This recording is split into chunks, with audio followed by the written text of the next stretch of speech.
Episode number 16.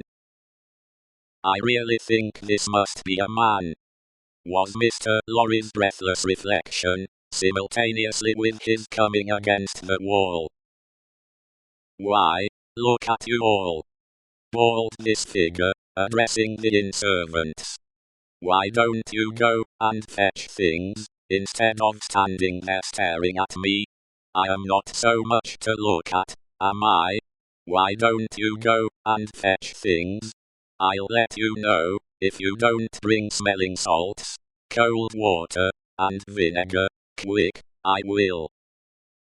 There was an immediate dispersal for these restoratives, and she softly laid the patient on a sofa, and tended her with great skill and gentleness, calling her, my precious, and my bird, and spreading her golden hair aside over her shoulders with great pride and care. And you in brown, she said, indignantly turning to Mr. Lorry. Couldn't you tell her what you had to tell her, without frightening her to death? Look at her, with her pretty pale face, and her cold hands. Do you call that being a banker?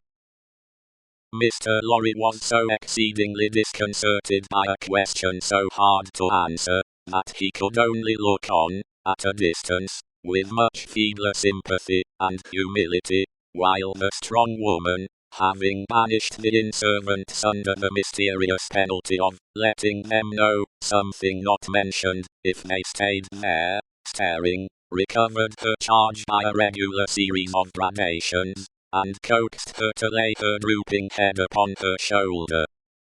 I hope she will do well now, said Mr. Lorry. No thanks to you in brown, if she does, my darling pretty.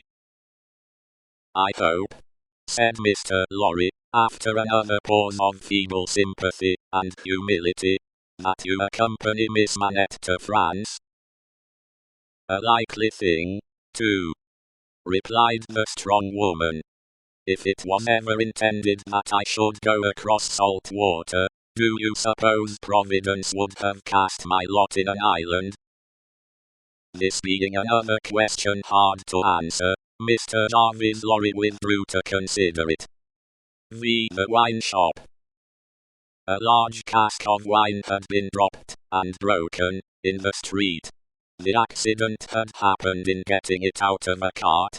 The cask had tumbled out with a run, the hoops had burst, and it lay on the stones just outside the door of the wine shop, shattered like a walnut shell.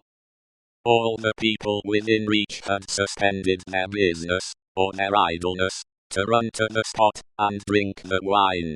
The rough, irregular stones of the street, pointing every way, and designed, one might have thought, expressly to lame all living creatures that approached them, had dammed it into little pools.